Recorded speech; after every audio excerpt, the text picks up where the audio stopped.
ሰላም የዴሊ ፎረም ቤተሰቦች፣ የጀነራል ጻድቃን ምክር ቤት ፌዴራል መንግስት በትግራይ ጉዳይ ላይ ግዴታው እንዲወጣ የሚጠይቅ ሰልፍ ሊያካሂድ መሆኑ ጠይቋል። ትግራይ ውስጥ የሚካሄደው ወታደራዊ አፈሳ የሚቃወም እንዲሁም ፌዴራል መንግስት በክልሉ ጉዳይ መንግስታዊ ግዴታው እንዲወጣ የሚጠይቅ ሰላማዊ ሰልፍ በመጪው ቅዳሜ በአዲስ አበባ ከተማ እንደሚካሄድ አዘጋጆቹ አስታውቀዋል። በአዲስ አበባ መስቀል አደባባይ የሚካሄደው ሰልፍ ያዘጋጀው ግንቦት ላይ የተቋቋመው የትግራይ ሰላምና ለውጥ ምክር ቤት እንደሆነ የሚዲያና ሕዝብ ግንኙነት አስተባባሪው ከበደ አሰፋ ለቢቢሲ አስታውቀዋል። ከሁለት ወር በፊት በአዲስ አበባ ከተማ የተመሰረተው ይህ ምክር ቤት በትግራይ ክልላዊ መንግስት ለውጥ ለማምጣት እንደሚሰራና የሽግግር ሂደቶችንም ለማመቻቸት እንደሚንቀሳቀስ አስታውቆ ነበር። ምክር ቤቱ በውስጡ ከህዝባዊ ወያነ ሓርነት ትግራይ ህወሓት የተለያዩና የተቃረኑ ፖለቲከኞች እንዲሁም የትግራይ ፖለቲካ ፓርቲዎችም ይዟል። በምክር ቤቱ ስር የተቋቋሙ ኮሚቴዎች የሚመሩት ጀነራል ጻድቃን ገብረትንሳኤ ናቸው። በጠቅላይ ሚኒስትር አብይ አህመድ የምስራቅ አፍሪካ ጉዳዮች አማካሪ ጌታቸው ረዳ የሚመራው ዲሞክራቲክ ስምረት ትግራይ ፓርቲ ስምረት ከምክር ቤቱ አባላት አንዱም ነው። ከህወሓት በተለየ አመራሮች የተመሰረተው ሌላኛው ፓርቲ ወለዶ ትግራይ፣ አረና ትግራይ ለዲሞክራሲና ሉዓላዊት አረና እንዲሁም ትንሣኤ ሰባ እንደርታ ተጠቃሽ ናቸው። የትንሣኤ ሰባ እንደርታ ሊቀመንበርና የምክር ቤቱ የህዝብ ግንኙነት አስተባባሪ የሆኑት አቶ ከበደ እንደሚናገሩት ቅዳሜ ሐምሌ 11 ሊካሄድ የታቀደው ሁለት ዋነኛ ዓላማዎች አሉት ብለዋል። በቀዳሚነት የጠቀሱት በክልሉ የሚካሄደው የግዳጅ ወታደራዊ አፈሳ ነው። የኢትዮጵያ ሰብአዊ መብቶች ኮሚሽን ኢሰመኮ እንዲሁም ዓለም አቀፍ የሰብአዊ መብቶች ተቋማትም ሂዩማን ራይትስ ባወጧቸው መግለጫዎች በክልሉ የሚካሄዱ የግዳጅ ወታደራዊ ምልመላ እንዲቆምም መጠየቃቸው ይታወሳል። የህዝብ ግንኙነት አስተባባሪው የጠቀሱት የትግራይ ህዝብ ህልውና ደህንነት ለማረጋገጥ የወጣ አዋጅ ህወሓት ወደ ስራ በመለሰውና ከ6 ዓመት በፊት በተደረገ ምርጫ በተቋቋመ የክልሉ ምክር ቤት የጸደቀ ነው። ትግራይ ክልል ውስጥ የወጣው ምንም ኮሽታ ማድረግ የማያስችል አዋጅ ነው የሚሉት አቶ ከበደም በዚህ አዋጅ ምክንያት ህዝቡ እየተሰቃየ፣ እየታፈነ፣ እየተገደለ በግዳጅ ወታደራዊ አፈሳም እየተደረገበት ነው ብለዋል። ኢሰመኮና ሂውማን ራይትሶችም በመግለጫቸው ይህንን አዋጅ ኮንነው ነበር። የትግራይ ክልል መንግስት ግን ህጉ ላይ የማጠልሸት ዘመቻ ተከፍቶብኛል ሲል ማስተባብሎ ነበር። በህወሓት በሚመራው መንግስት ምክትል ፕሬዚዳንት የሆኑት አማኑኤል አሰፋ ህጉ የህልውና አደጋ ውስጥ ያለውን ህዝብ ለማዳን ከሚደረገው ትግል አንጻር ነው የተወጣው ሲሉም ነበር የተናገሩት። የቅዳሜ ሰልፍ ላይ እነዚህ ጉዳዮች ለመኮነንና ዓለም አቀፍ ማህበረሰብ ለማሰማት መታቀዱን የትግራይ ሰላምና ለውጥ ምክር ቤት ህዝብ ግንኙነት አስተባባሪ ማስታውቀዋል። ከዚህ ባሻገር ግን ሁኔታው በዝምታ እየተመለከተ ነው ያላሉት የፌዴራል መንግስት ጥሪም እንደሚያቀርቡ ነው የተነገረው። ይህንን እያየ የመንግስት ዝምታ አግባብነት እንደሌለው መንግስታዊ ግዴታውን እንዲወጣ ጥሪ ለማድረግ ያለመ ሰልፍ ይካሄዳልም ነው የተባለው። ቢቢሲ መንግስት ይህንን ኃይል ከቻለ በሰላማዊ መንገድ ትጥቁን ፈቶ ሰላማዊ የፖለቲካ ትግል እንዲያደርግ ማድረግ ይጠበቅበታል። ካልሆነ ግን አስፈላጊ የተባለ ሁሉ አድርጎ ይህንን ህዝብ ከዚህ ኃይል ነጻ የማውጣትና ደህንነቱ የመጠበቅ ህገ መንግስታዊ ግዴታ አለበት ሲሉም ነው ያስታወቁት። ህዝባዊ ወያኔ ሓርነት ህወሓት በበኩሉ በአዲስ አበባ የተጠራው ሰልፍ ተቃውሞ ለአዘጋጆቹ ማስጠንቀቂያ ሰጥቷል። በሚቀጥለው ቅዳሜ የትግራይ ተወላጆች በአዲስ አበባ ሰላማዊ ሰልፍ መጥራታቸው መዘገባቸው ይታወሳል። የተጠራው ሰልፍ ተከትሎ ህወሓት ማስጠንቀቂያ ያዘለ መግለጫ በኮሚኒኬሽን ቢሮ በኩል አስታውቋል። የኢትዮጵያ መንግስት ጄኖሳይድ በመፈጸምና ለመፈጸም በማዘጋጀት የሚከሰው መግለጫው የስርዓቱ ተላላኪ ብሎ የጠራቸው ግለሰቦች የትግራይ ተወላጆች የትግራይ ህዝብ ብሔራዊ ጥቅምና ፍትሐዊ ትግል ያነጣጠረ ሰልፍ ለማካሄድ ደረት እየመቱ ነው ብሏል። ማክሎም ይህ ሰልፍ የብልጽግና መንግስት ያቀደው ጥቃት የሚደግፍ ነው ሲልም ነው የኮነነው። እንደ ትግራይ ህዝብና መንግስት በብሔር ጥቅማችንና በፍትሐዊ ትግላችን ላይ በታለመው ሰልፍ ላይ አስተባባሪ ተሳታፊ የሆኑ አካላት 2-3 ጊዜ እንዲያስቡ ከዚህ ነውረኛ ተግባርም እንዲታቀቡ እንጠይቃለን ብሏል።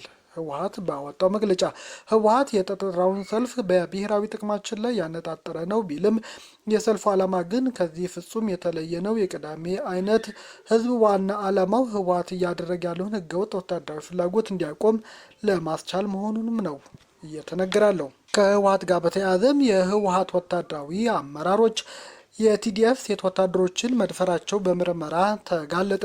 ቡድኑ በሰሜን ጦርነቱ ወቅት የገዛ ሴት ወታደሮች ላይ ጾታዊ ጥቃት ይፈጽም እንደነበር የወጣ አንድ የምርመራ ሪፖርት አሳይቷል። ዘኒው ሁማኒቴሪያን ይህንን በተመለከተ የምርመራ ሪፖርቱን ይፋ አድርጓል። አንድ አፍታ ሚዲያ በተመለከተው በዚህ ሪፖርት በሰሜን ጦርነቱ ወቅት ቲዲኤፍ የተቀላቀሉ ሴት ወታደሮች በከፍተኛ የቡድኑ ወታደራዊ አመራሮች ተደፍረዋል፣ ጾታዊ ጥቃት ተፈጽሞባቸዋል። በሰሜን የኢትዮጵያ አዲስ የጦርነት ስጋት በአንዣበበበት በዚህ ወቅት የትግራይ ክልላዊ ባለስልጣናት የቀድሞ የትግራይ መከላከያ ኃይል ቲዲኤፍ ተዋጊዎች እንደገና እንዲመዘገቡ ጥሪ እያቀረበ ሲሆን በዚህ ኃይል ውስጥ ያገለገሉ ሴቶች ከ2020 እስከ 22 በተካሄደ ግጭት ወቅት በራሳቸው አዛዦች እጅ የደረሰባቸው ጾታ ጥቃት በይፋም መናገር ተጀምሯል።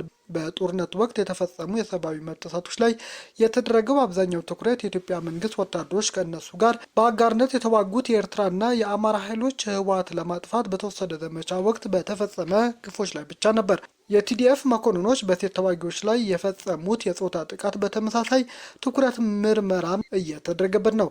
ከነዚህ ሴቶች አብዛኞቹ ቀደም ሲል ያዩትን ጥቃት ከመሸሽና ጥበቃ ለማግኘት በማሰብ ወደ ተዋጊዎች የተቀላቀሉም ነበሩ። በአልጄሪያ በህፃናት ማሳደጊያ ላይ በተነሳ እሳት ቢያንስ 11 ህፃናት ሞቱ። በሰሜን አፍሪካዊቱ ሀገር አልጄሪያ ውስጥ በሚገኝ ወላጆች ያጡ ማሳደጊያ ላይ በተከሰተ የእሳት አደጋ ቢያንስ 11 ሰዎች ህይወታቸው ሲያልፍ 19 ሰዎች ደግሞ መሞታቸውን የተነገረው በዋና ከተማ አልጀርስ ዳርቻ ላይ በምትገኝ ሚሃማዲያ ተብላ በምትጠራ አካባቢ ባለው የእጓለማታ ወይም የህፃናት ማሳደጊያ የተነሳው እሳት ለመቆጣጠር የእሳት አደጋ ሰራተኞች ጥረት እንዳደረጉም ነው የተነገረው። 2 ፎቅ በሆነው በዚህ ህንፃ ላይ ረቡዕ ሌሊት በተከሰተ የእሳት ቃጠሎ ጉዳት የደረሰባቸው ህጻናት ማንነትና እድሜ ይፋም አልተደረገም። በማሳደጊያ ውስጥ የነበሩ የአካል ጉዳት የነበረባቸው 5 ህጻናት ማትረፍ መቻሉንም ነው የተነገረው። አደጋው ተከትሎ የሀገሪቱ ጠቅላይ ሚኒስትር ሲፊ ጋሪባ ጉዳት የደረሰባቸው ሆስፒታል ተገኝተው ጎብኝተዋል። በአልጄሪያ በአሁኑ ጊዜ ከፍተኛ ሙቀት የተከሰተ ሲሆን በሀገሪቱ ሰሜናዊ ክፍል ውስጥ በርካታ ሰደድ እሳቶችም እየተከሰቱ እንደሆነ ነው የተነገረው። ኢራን በባህረ ሰላጤ የሚገኙ የአሜሪካ ጦር ሰፈሮች ላይ ጥቃት ፈጸመች። ኢራን በከፈተችው አዲስ ዙር ጥቃት በጎረቤቶቿ የባህረ ሰላጤው ሀገራት ውስጥ የሚገኙ የአሜሪካ የጦር ሰፈሮችን መታለች። ዮርዳኖስ፣ ኩዌት፣ ባህሬን ጨምሮ በቀጠናው የሚገኙ ኢላማዎች ጥቃት እንደተፈጸመባቸው ኢራን ገልጻለች። የኢራን ጦር ሌሊት ላይ በፈጸመው ጥቃት ዮርዳኖስ ውስጥ የሚገኝ የአሜሪካ ሰራዊት ግንኙነት ስርዓቶችና የነዳጅ ማጠራቀሚያዎች መምታቱንም እንዳስታወቀ ታሲም የዜና ወኪል ዘግቧል። ዮርዳኖስ ውስጥ ኢላማ ከተደረጉ ስፍራዎች አንዱ አል አዝራቅ ጦር ሰፈር እንደሆነ የገለጸው ጦሩ ቦታው ጸረ ሚሳኤል መከላከያ ስርዓት የሚገኝበት ስፍራም እንደሆነ አስታውቋል። ኩዌት ውስጥ የሚገኘው አልሳሌም የጦር ሰፈር ደግሞ የቅድመ ማስጠንቀቂያ ራዳር ስርዓት ኢላማ መደረጉን የኢራን እስላማዊ አብዮታዊ ዘብ አስታውቋል። አብዮታዊ ዘቡ እንደሚያስረዳው ከሆነ የአሜሪካ ወታደሮች ኩዌት ውስጥ የሚሰበስቡትን ስፍራ ላይም ጥቃት ደርሷል። ጥቃቱ የተፈጸመው ሚሳኤልና ድሮን በመጠቀም እንደሆነም ተነግሯል። በተመሳሳይ አሜሪካ ረቡዕ ሌሊት በመላው የኢራን በርካታ ስፍራዎች ላይ ጥቃት ፈጽማለች። ለ6 ሰዓታት የቆየው ጥቃት ኢራን በሆርሙዝ ወሽመጥ ንጹሐን ባህረተኞች ስጋት ላይ ለመጣል ያላትን አቅም ያዳከመ እንደሆነም አሜሪካ አስታውቃ ነበር። ታዲያ አሜሪካ የኢራን ጥቃት ተከትሎ ለሳውዲ አረቢያና ለኩዌት የጦር መሳሪያ እንዲሸጥ ፈቅዳለች። የአሜሪካ ውጭ ጉዳይ መስሪያ ቤት የሳውዲ አረቢያ የአየር መከላከያ ስርዓት ለማጠናከር የ1.96 ቢሊዮን ዶላር የጦር መሳሪያ ሽያጭ መፍቀዱንም ተገልጿል። ውሳኔው የተላለፈው በመካከለኛው ምስራቅ ያለው ግጭት በመባባሱ እንደሆነም ነው የተነገረው። ሚኒስቴሩ በአወጣው መግለጫ የጦር መሳሪያ ሽያጩ የኔቶ አባል ያልሆነችውን ቁልፍ አጋር ጸጥታ በማጠናከር የአሜሪካ የውጭ ጉዳይ ፖሊሲና ብሔራዊ ደህንነት ዓላማዎችን ለመደገፍ ነው ብሏል። ሳውዲ አረቢያ በፋርስ ባህረ ሰላጤ ቀጠና ላለው ፖለቲካዊና ኢኮኖሚያዊ መረጋጋት ወሳኝ ሚና እንደምትጫወት መግለጫው አስታውሷል።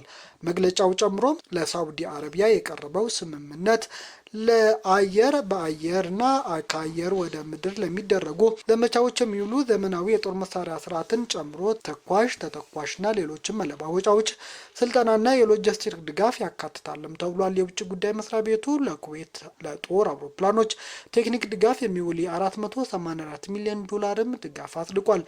ከኩዌት ጋር የተደረሰው የመሳሪያ ሽያጭ ስምምነት ቴክኒክ ድጋፍና ለሲ-17 አውሮፕላን የሚውሉ መለዋወጫዎች የጥገና አገልግሎት፣ ሶፍትዌር ስልጠና፣ ሎጂስቲክስ አገልግሎት ያካትታልም ተብሏል። የመሳሪያ ሽያጩ ምክር ቤቱ ከገመገመ በኋላም ተግባራዊ እንደሚሆን መስሪያ ቤቱ አስታውቋል።